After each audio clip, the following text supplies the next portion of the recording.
And so when I think about, at 18 years old, I was definitely the smartest child in my family. I was definitely, Mark, I'm gonna call you out for being on your phone. No, just kidding. I was definitely the smartest child in my family. The problem was the school didn't believe that because I had a hard time going to school. I just knew that there was so much more out there besides what I was being told to do by sitting in a hardback chair, and nobody really cared about where I was going or what I wanted to do. And I knew my whole life that my life would be serving other people, because when I was 16 years old, I was in trouble and suspended for a day for doing people's makeup behind the bleachers. And I used to love to put on blue eyeshadow. I was really good at it, Maria, really good at it. And everybody would ask me, will you do my eye makeup? And I was like, of course, meet me behind the bleachers. And I would do everybody's makeup behind the bleachers. The problem was I would miss first and second period. And so I got in school suspension and I was in trouble. And my dad was tough. He was a tough dad. He wasn't one of those guys like my husband. My husband was the greatest father on the planet. He would show up for everything, be there for everybody. He instilled belief in his children, his grandchildren, his whole life. And my dad was tougher. I don't remember growing up and him saying, Loren, I love you. You make me proud. And by the way, Daddy, I love you. I forgive you no matter what. I'm not a grudge holder at all. And our parents give us what they can give us. They only know what to give us. So stop being a victim of whatever happened and let it go. Because you can be a victor. You can succeed. You deserve the best. You are the best. You are the best. Nobody controls your destiny. Nobody can control your life. It's you, it's on you, it's all about you. You're bigger and better than that. You're bigger and better than that. You are the greatest. You have so much love and heart in you.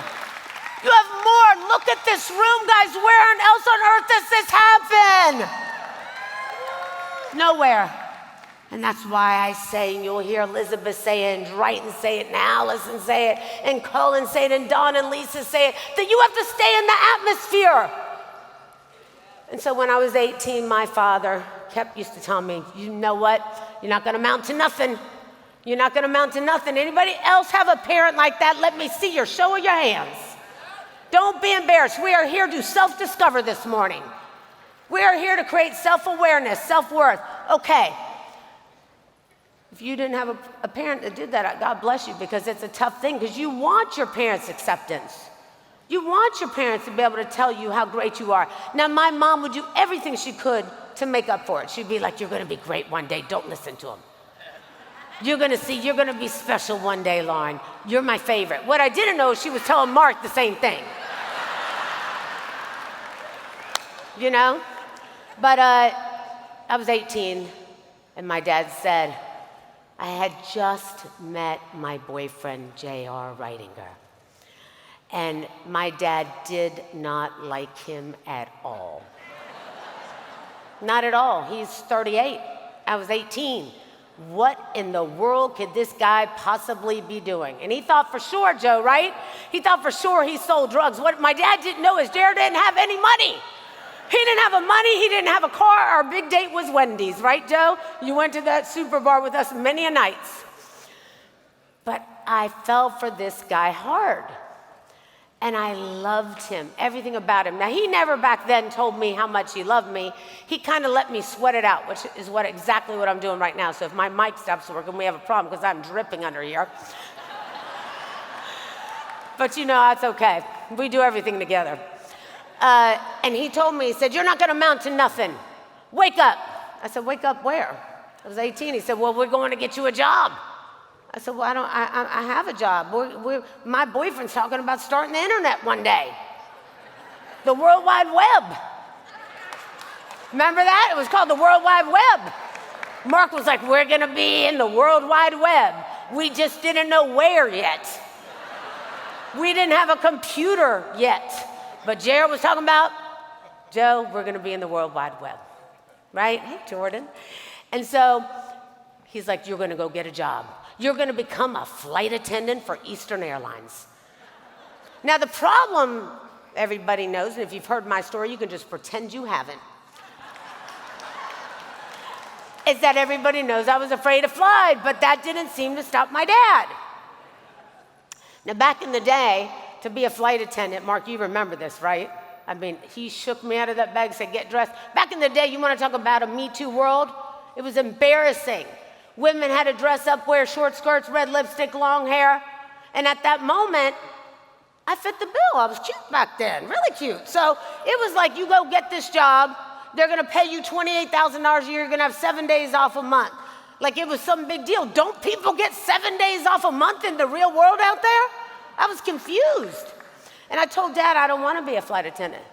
I have no interest in being a flight attendant for Eastern Airlines, Dad. I don't even like to fly. He said, well, you don't have a choice. You're going to amount to something and not nothing, so this is what you got to do. The whole way, I was cursing my mother. Like, Mom, you should divorce him. He's an awful dad. I'm definitely not going to be a flight attendant for Eastern Airlines. Please don't make me do this. She's like, babe, just go. We'll figure it out. I get up there on Holden Road, Mark, in Greensboro. Line of 200, 300 people outside. I couldn't believe how many people wanted to fly the friendly skies. I was not one of them. I was scared to death. And I was like, I can't believe this is happening to me. Why do I have to do this? This cannot be my fate. And all I kept thinking about was that we were going to be on the World Wide Web in my head. And I didn't know how I was going to get back out. Because back then there was no Ubers to call. I didn't have a cell phone. And my dad parked right in the front parking space outside waiting. 4 hours later, Joe Boyer, do you remember this? 4 hours later, they called me up to the front. Said, well, hello, Loren Ashley, how are you? What makes you want to fly the Eastern Airlines friendly sky? I said, not a damn thing. Not a damn thing. Well, what brings you here today? My father. Well, you must love all the perks of being a flight attendant. Not a chance. I'm afraid to fly. I don't want to be here. In fact, if I have to fly, I want to fly U.S. Air. I did everything I could, right, Joe, not to get that job. Everything I could. It was a 10-minute interview. I thought, definitely don't get it, because everybody else's interview went for like 20 minutes, 25. 10 minutes, I got in the car, and I was like, whew, definitely out of that. My father made me get here. I said all the right things, definitely not to get that job. 4 weeks later, I got a letter in the mail that said, you've been hired by Eastern Airlines.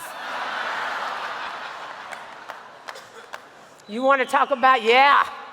You want to talk about traumatized? I was traumatized. And I had to tell JR, my boyfriend.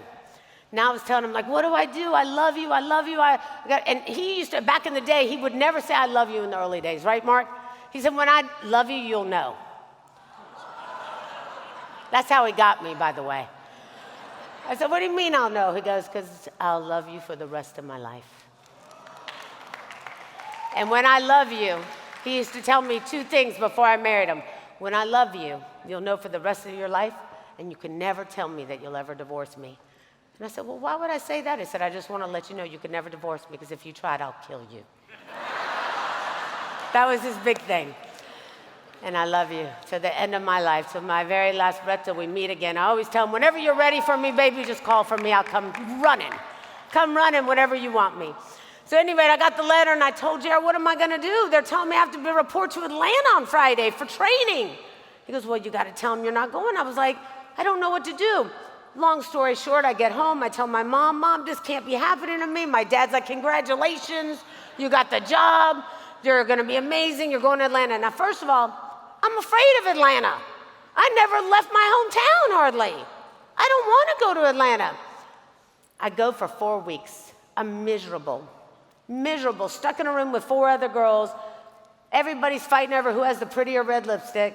And all I could think about is the World Wide Web and this guy. All I could think about is this man named JR, who'd been my boyfriend for literally only 3 months. And I'd fallen mad in love with him, Tom. I see you out there. And when I got home after that training, they were going to assign me where I go. And I came home, and JR looked at me and said, listen to me. I like you a whole lot. A whole lot. But you're going to become a version of you that you don't want to be. And if you want to become the version you're meant to be, you got to go home and tell your dad you're not going to become who he wants you to be. And it was the greatest lesson of my life. It was the greatest lesson of my life because I got home and I paced that floor, Kevin, till I saw my dad's car lights pull into the driveway. Mark, do you remember how his lights would pull in at the front, like at the kitchen light? My mom would usually say, "Go to bed, he's here." That's how I grew up. Scared to death of my dad. She's like, "Go to bed, he's home." Remember? Well, especially if I skipped school. I was definitely in trouble. That was a problem. I just wanted to do the World Wide Web and do JR. That was it. Those are the only two things I wanted to do, okay? And so I saw his headlights come on, and I was pacing the floor, and I decided to go out to the mailbox, and I grabbed the mail, and I was opening up the mail, and I built up the confidence to go tell him I was done.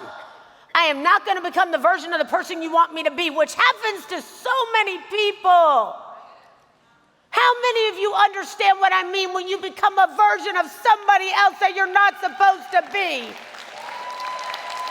And at some point, I don't care how old you are, it is up to you to wake up and say, "You know what? I don't give a crap if I'm 50, 60, 70. If I'm not the person I was meant to be, it's never too late to change it."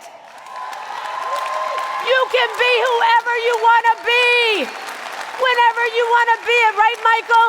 You can do whatever you want to do. It is never too late to say, "It's up to me. I'm going to make this happen for me." Do you guys agree out there?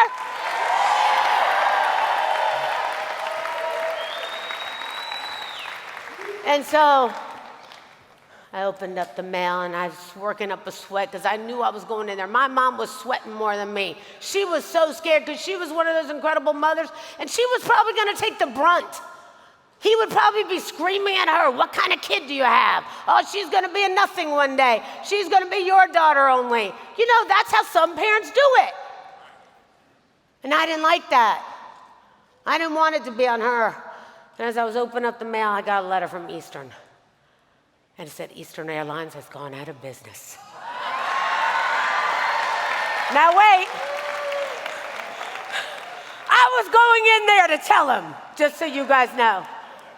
I went in there and I couldn't wait to tell him. I put the news on and it was everywhere, right, Mark? Eastern Airlines has gone bankrupt. And it said, "You have now been hired by Loren Airlines." I tore that letter up so quick, it didn't matter. And I went in there and I told him, "Dad, my days of flying the friendly skies are over. I'm going to the World Wide Web." And that was it. And I did it. And I did it because it's important to believe in yourself. And it made me think how many times we become a version that you don't recognize in the mirror. How many of us become somebody we were never supposed to be? And I remember thinking if it wasn't for JR, I would have taken the wrong road. I would have been down the wrong road, not done what I wanted to do. And Joe, you know how strict my dad was. And after that, I went inside the house, packed my bags, and moved into JR's house. I showed up with my bags. He said, "What are you doing?" "I just like you a lot." And I said, "I'm coming to live with you." And he's like, "We didn't talk about this." I said, "There's nothing to talk about. I ain't got nowhere to go." And I moved in with JR, and that was the beginning of our love story for 36 years. And it was an incredible story, right, Natalia? It was an incredible story of love, Kim, that changed my life.